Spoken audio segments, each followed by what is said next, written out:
उद्भव स्तति सहार कारणि कलेशिहारिणम् सर्वेश करि सीता नमतो राम वल्लभम नमतो राम वल्लभम। नवरात्रि की ढेर सारी शुभकामना सभी सनातन धर्म के उन प्रबुद्ध जनों से मैं शुभकामना लेकर और मेरे अंदर एनर्जी ऊर्जा प्राप्त करके आप सभी को मैं बीच में माध्यम लेकर मेरे भगवान श्री कृष्ण जी की, जगन्नाथ जी की ओर से, श्री सोमेश्वर महादेव की ओर से आप सभी को नवरात्रि की ढेर सारी शुभकामना देता हूँ। और आज हम सनातन धर्म के सभी प्रबुद्ध जन जानते हैं कि नवरात्रि 4 नवरात्रियां होती हैं।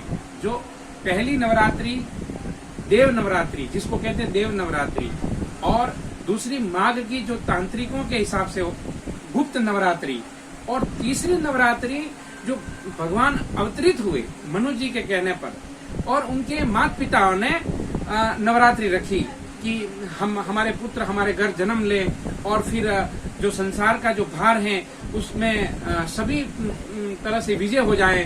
तो उस प्रकार से हमारे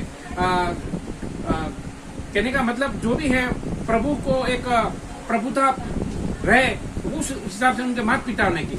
और चौथी जो नवरात्रि है उस नवरात्रि का नाम है जो ये हम लोग आषाढ़ी नवरात्रि जो कर रहे हैं, शारदीय नवरात्रि। इसका नाम है शारदीय नवरात्रि।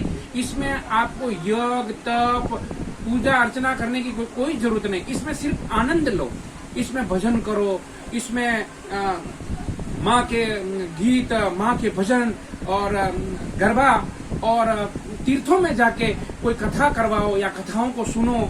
ये नवरात्रि इसलिए आनंद की नवरात्रि है।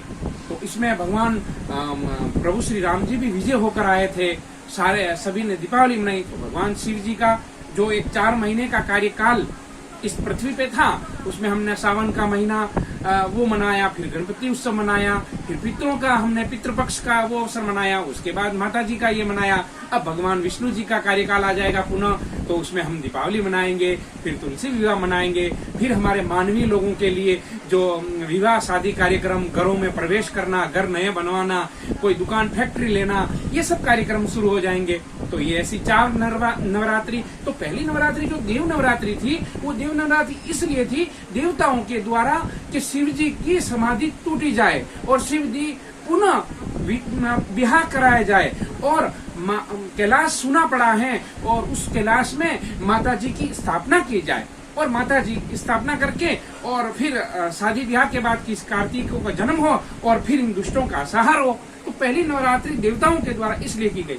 दूसरी नवरात्रि गुप्त, तीसरी जो है, एक बार आपने कसौलिया माता ने, दशरथ जी ने भी की थी कि हमारे घर राम आवे। दूसरी बार देवकी और वसुदेव जी ने कि शतरंजित राजा का जयंत जो उनका भाई था जो मणि पहन के घूम रहा था, तो भगवान श्री कृष्ण ने कहा कि ये मणि मुझे दे लो। तो उन्होंने नहीं दी और वो ऐसे ही पहन के बाजार में घूम रहा था। एक शेर ने आया, हमला किया, मार दिया उसको और वो मणि शेर ले गया। सामने जामवंत जी मिले थे, जामवंत जी ने उस शेर को मार दिया और वो अपनी गुफा में जामवंत जी चले गए और आरोप श्री कृष्ण जी के ऊपर आ गया।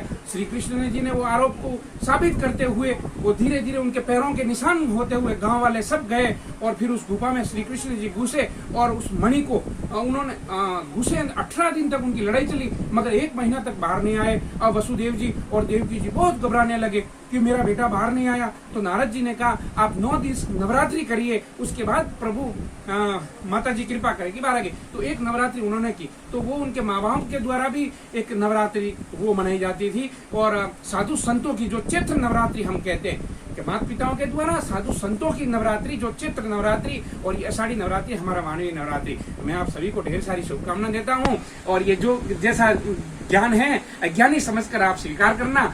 हरि बोल, हरि बोल।